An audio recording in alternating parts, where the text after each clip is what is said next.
And welcome back हो गया तुम सबका न्यू वीडियो के अंदर। उम्मीद करता हूँ सब ठीक ठाक होंगे, खैरियत से होंगे, मस्त होंगे, चुस्त होंगे और मजे में होंगे। आज हम जिसके बारे में बात करने वाले हैं वो है अबे जल्दी बोल, कल सुबह पनवेल निकलना है। को भोसड़ी के फ्लो बनाने की कोशिश कर रहा हूँ, बहनचोद फ्लो नहीं बन रही मेरे से। तो बात करने वाले हैं सब दिलों की जान, सब दिलों की शान, फिजिक्स के बारे में। अब मुझे पता है यहाँ कुछ अनपढ़ और अनएजुकेटेड लोग होंगे जिनको लर्न पता नहीं होगा कि फिजिक्स किस बला का नाम है। तो उनके लिए बता दूं, फिजिक्स साइंस का वो भोसड़ी वाला ब्रांच है जिसमें जादू टोना से लेकर चुतियापे का हर काम मिलता है। अगर सादा और आम अल्फाज में कहें तो इस किताब में तुम्हारा चुतियापा काटने का और चूतिया बनाने का हर टेक्निक आसानी से मिल जाता है। अब ये तो हुआ फिजिक्स की डिफिनीशन। अब मैं तुम लोग को उस हस्ती से मिलाने जा रहा हूँ जिसको फिजिक्स के पी के बारे में लर्न पता नहीं होगा, पर स्कूल और कॉलेज में पढ़ाते वो फिजिक्स है। यहाँ तक आ गए हो तो समझ ही गए होंगे हम किस हस्ती की बात कर रहे हैं। हाँ, बात चल रही है फिजिक्स टीचर के बारे में, जिनको लोग फिजिस्ट कहते हैं। एक सेकंड, कौन इनको फिजिस्ट कहता है? कोई भी इनको फिजिस्ट क्या टीचर मानने के लिए भी तैयार नहीं होते, लेकिन इन्होंने अपने नामों के साथ बड़ा बड़ा लिखा होगा फिजिस्ट।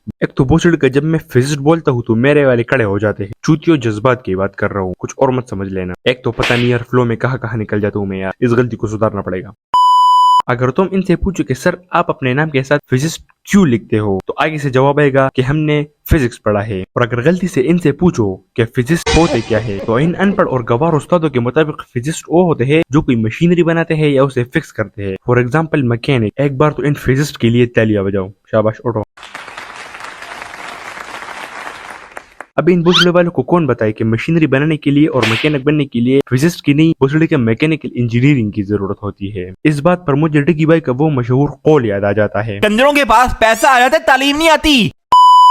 अब बात करते हैं इनकी चचा के लड़के के बारे में। तो बात करते हैं उनके उस्ताद मोहतरम आइजैक न्यूटन के बारे में। हाँ भाई, वही न्यूटन जो तुम लोग को स्कूल और कॉलेज में 550 साल से पढ़ाया जा रहा है। 550 साल मेरे ख्याल से कुछ ज्यादा हो गया। तो इन फिजिस्ट के मुताबिक न्यूटन वो इंसान है जिसने फिजिक्स का इतिहास बदल कर रख दिया। इनको लगता है कि न्यूटन ने फिजिक्स में बहुत बड़ा तीर मार लिया और बहुत बड़ा कारनामा कर लिया। चलो अब मैं तुम लोग को बताता हूँ कि इस भाई साहब ने क्या चमत्कार और कारनामा किया है। सबसे पहले तो इसने इंट्रोड्यूस कराया ग्रेविटी, जिसका मुझे पर्सनली लर्न समझ नहीं आता होता क्या बंचोदी, किस बला का नाम है ग्रेविटी। फिर जब भाई साहब का इन सब से दिल नहीं भरा तो भाई साहब ने लॉन्च कर दिए अपने कुछ लॉज, जिसको कहते हैं न्यूटन लॉज ऑफ मोशन। वैसे समझ तो इसकी भी नहीं आती, बट चलो फिर भी तुम लोग को मैं समझा ही देता हूँ कि न्यूटन ने यहाँ क्या ज्ञान चौदा है। ज्यादा इसके अंदर जाने की जरूरत नहीं है क्योंकि मैं कोई फिजिस्ट नहीं हूँ। तो न्यूटन अपने इलाज में ये कहने की नाकाम कोशिश कर रहा है कि एवरी एक्शन हैज रिएक्शन। मतलब तुम्हारे हाथ में बॉल है, जितने जोर से तुम इस बॉल को दीवार पर मारोगे उतने जोर से ही वो वापस तुम्हारे पास आएगा। फिर अगर तुम इन फिजिस्ट से पूछो